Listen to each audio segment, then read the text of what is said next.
Welcome back. പുതിയൊരു വീഡിയോയിലേക്ക് സ്വാഗതം. ഇന്നത്തെ വീഡിയോയിൽ ഉപ്പുമുളകിനെ കുറിച്ചുള്ളൊരു അടിപൊളി അപ്ഡേറ്റുമായിട്ടാണ് നമ്മൾ വന്നിരിക്കുന്നത്. അതെന്താണെന്ന് വെച്ചാൽ ഉപ്പുമുളകിൽ ഇപ്പോൾ അടിമുടിയെല്ലാം മാറിക്കൊണ്ടിരിക്കുകയാണ്. അതായത് ക്രൂ മെമ്പേഴ്സിനെയൊക്കെ പുതിയതായിട്ട് പരിശ്രമിച്ചുകൊണ്ടിരിക്കുകയാണ് ഫ്ലവേഴ്സ് ടീം. അതിൽ ആദ്യം തന്നെ ഡയറക്ടർ മാറിയിട്ട് രാജേഷ് ഏട്ടൻ ഇപ്പോൾ പുതിയ ഡയറക്ടർ സ്ഥാനത്തേക്ക് വന്നിട്ട് ഓൾമോസ്റ്റ് ഒരു 3 മാസമായി. ഈ വരുന്ന എപ്പിസോഡുകളൊക്കെ അടിപൊളിയുണ്ട് രാജേഷ് ഏട്ടൻ്റെ. ഇപ്പോൾ മെല്ലെ ഇപ്പോൾ ടീമും മാറാൻ പോവുകയാണ്. അത് എപ്പിസോഡിൽ തന്നെ അത് വ്യക്തമായി അറിയുന്നുണ്ട് നമുക്ക്. അതായത് പഴയ ആർട്ടിസ്റ്റുകളെയൊക്കെ ഇപ്പോൾ കൊണ്ടുവന്ന് തുടങ്ങിയിട്ടുണ്ട്. അതിലാദ്യം തന്നെ ഉപ്പുമുളകിൻ്റെ റൈറ്റർ ഈ കഴിഞ്ഞ കാലയളവിലൊക്കെ ജാക്കി എസ് കുമാർ കൊണ്ടൊരു വ്യക്തിയായിരുന്നു. ഇപ്പോൾ അദ്ദേഹത്തെ മാറ്റിയിട്ട് ഉപ്പുമുളകും ടീം അഫ്സലിനെ തിരിച്ചു കൊണ്ടുവന്നിരിക്കുകയാണ്. മൂപ്പര് പണ്ടും ഉപ്പുമുളകിൻ്റെ റൈറ്റർ ആയിരുന്നു. പിന്നെ ഇടയ്ക്ക് ഒരു ഗ്യാപ്പ് വന്നിട്ട് പുതിയ റൈറ്ററെയൊക്കെ കൊണ്ടുവന്നാണ് ഇപ്പോൾ വീണ്ടും അഫ്സലിനെ തിരിച്ചു കൊണ്ടുവന്നിരിക്കുകയാണ് ഉപ്പുമുളകും ടീം. പണ്ടറിയാം ഉപ്പുമുളകും സീസൺ 2 തുടങ്ങുമ്പോൾ തുടക്കത്തിലൊക്കെ നമ്മുടെ ബാസി അണ്ണനായിരുന്നു കുറച്ചൊക്കെ എപ്പിസോഡുകൾ റൈറ്റ് ചെയ്തിട്ടുണ്ടായിരുന്നു. പിന്നെ അഫ്സലുമൊക്കെ മിക്സ് ചെയ്തിട്ടൊക്കെ എഴുതിയിട്ടുണ്ടായിരുന്നു. പിന്നെ അതിന് ശേഷം ആ സീരിയലാവുന്ന സമയത്തൊക്കെ ബാസി അണ്ണൻ പോയിട്ട് ജാക്കി എസ് കുമാർ പറഞ്ഞ ഈ ഒരു വ്യക്തിയായിരുന്നു ഉപ്പുമുളകിൻ്റെ റൈറ്ററായിരുന്നത്. ഇപ്പോൾ അതും മാറിയിട്ട് ഇപ്പോൾ വീണ്ടും അഫ്സലിനെ തിരിച്ചു കൊണ്ടുവന്നിരിക്കുകയാണ്. അപ്പോൾ ഇനി അങ്ങോട്ട് നമുക്ക് അടിപൊളി എപ്പിസോഡുകൾ എക്സ്പെക്ട് ചെയ്യാം. അപ്പോൾ ഉപ്പുമുളകും ടീമും മൊത്തമായിട്ട് തന്നെ പുതിയ ആൾക്കാരെ പരീക്ഷിക്കുന്നുണ്ട്.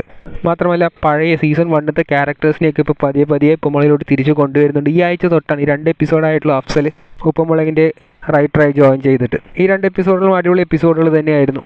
മെയിൻ സ്പെഷ്യാലിറ്റി എന്ന് വെച്ചാൽ ജയന്തനെ തിരിച്ചു കൊണ്ടുവന്നിട്ടുണ്ടായിരുന്നു. ജയന്തൻ എന്നൊരു ക്യാരക്ടർ സീസൺ 1 ക്യാരക്ടറായിരുന്നു. അപ്പോൾ ഇനിയും നമുക്ക് റൈറ്റർ മാറിയ സ്ഥിതിക്ക് പഴയ ആർട്ടിസ്റ്റുകളെയൊക്കെ തിരിച്ചു കൊണ്ടുവരാൻ സാധിക്കുമെന്നാണ് നമുക്ക് തോന്നുന്നത്. മാത്രമല്ല ഉപ്പുമുളകിൽ നിന്ന് ഈ സീസൺ 2 വിട്ടുപോയ ഒരാളാണ് ബാസി അണ്ണൻ എന്ന് പറയുന്നത്. ബാസി അണ്ണൻ ഇതുവരെ തിരിച്ചു വന്നിട്ടില്ല. ബാസി അണ്ണൻ്റെയും ഒരു റീ എൻട്രി വന്നാൽ ബാസി അണ്ണൻ്റെയും കുറച്ച് കഥകളൊക്കെ ബാസി അണ്ണൻ്റെ റൈറ്റർ തന്നെയാണ്. ഉപ്പുമുളകിൻ്റെ ഓൾമോസ്റ്റ് 500ഓളം എപ്പിസോഡുകൾ ബാസി അണ്ണനും കഥാകൃത്തായിട്ടുണ്ടായിരുന്നു. ഇപ്പോൾ ബാസി അണ്ണനും വന്നിട്ട് ബാസി അണ്ണനും ഈ റൈറ്റിങ്ങിലൊക്കെ ചേർന്ന് കഴിഞ്ഞാൽ ഉപ്പുമുളകിൽ നിന്ന് അടിപൊളി എപ്പിസോഡുകൾ നമുക്ക് എക്സ്പെക്ട് ചെയ്യാൻ സാധിക്കും. മാത്രമല്ല ഇവരൊക്കെ ഇപ്പോൾ ക്രൂ മെമ്പേഴ്സ് മൊത്തം മാറിയതിൽ ഇനിയിപ്പോൾ ആർട്ടിസ്റ്റുകൾക്കും അത് നല്ല രീതിക്ക് ബാധിക്കുമെന്ന രീതിക്കാണ് നമുക്ക് തോന്നുന്നത്. എന്താണെന്ന് വെച്ചാൽ നമുക്കറിയാം ഉപ്പുമുളകിൻ്റെ പ്രശ്നങ്ങളൊക്കെ ക്രൂ മെമ്പേഴ്സ് കുറച്ച് പേരൊക്കെ പ്രശ്നം ഉണ്ടാക്കിയത് കൊണ്ടാണ് ഉപ്പുമുളകും അങ്ങനെയൊക്കെ സീരിയസ് സമയത്തൊക്കെ അങ്ങനെയൊക്കെ പോയിട്ടുണ്ടായിരുന്നു. മുടിയനൊക്കെ മാറി നിൽക്കേണ്ടി വന്നു. ഇപ്പോൾ അവരൊക്കെ മാറിയ സ്ഥിതിക്ക് മുടിയൻ്റെ ഒരു റീ എൻട്രി നമുക്ക് എത്രയും പെട്ടെന്ന് തന്നെ എക്സ്പെക്ട് ചെയ്യാൻ സാധിക്കും. മാത്രമല്ല സീസൺ 1 കുറേ ക്യാരക്ടേഴ്സ് ഉണ്ട്. രമ, ഓട്ടോ ചന്ദ്രൻ, കനകം, നവാസ്, ശുക്കൂർ, ബാലൻ്റെ അസിസ്റ്റൻ്റ് ആയിരുന്ന ഒരു വിഷ്ണു, പിന്നെ നെയ്യാറ്റിൻകര ഫാമിലി, ഇവരെയൊക്കെ നമുക്ക് സീസൺ 2 നമ്മൾ ഭയങ്കരമായിട്ട് മിസ് ചെയ്യുന്നുണ്ട്. അപ്പോൾ ഈ ക്രൂ മെമ്പേഴ്സൊക്കെ മാറിയ സ്ഥിതിക്ക് നമുക്ക് അവൻ്റെയും ഒരു റീ എൻട്രി ഭയങ്കരമായിട്ട് എക്സ്പെക്ട് ചെയ്യാൻ സാധിക്കുമെന്നാണ് നമുക്കറിയുന്നത്. അതായത് ഇപ്പോൾ ഒഫീഷ്യലായിട്ട് ആദ്യം ഡയറക്ടർ മാറി, ഇപ്പോൾ റൈറ്റർ മാറിയിരിക്കുകയാണ്. ഇനി അങ്ങോട്ട് എപ്പിസോഡുകളെല്ലാം അടിപൊളിയായിരിക്കും എന്നുള്ളത് ഈ ഒരു മാറ്റത്തിൽ നിന്ന് തന്നെ നമുക്ക് വ്യക്തമാക്കി തന്നിരിക്കുകയാണ് ഉപ്പുമുളകും ടീം.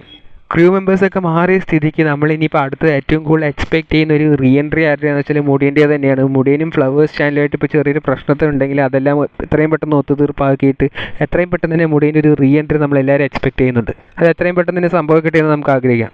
ഏതായാലും നിങ്ങൾ ഇനി അടുത്തത് ഏറ്റവും കൂടുതൽ ആഗ്രഹിക്കുന്ന ഒരു റീ എൻട്രി ആരുടെയാണെന്നുള്ളത് കമൻറ്റ് ബോക്സിൽ രേഖപ്പെടുത്തുക. കൂടുതൽ ഇതുപോലത്തെ ഉപ്പുമുളകും അപ്ഡേറ്റ് അറിയുവാനായി ഈ ചാനൽ സബ്സ്ക്രൈബ് ചെയ്യുക.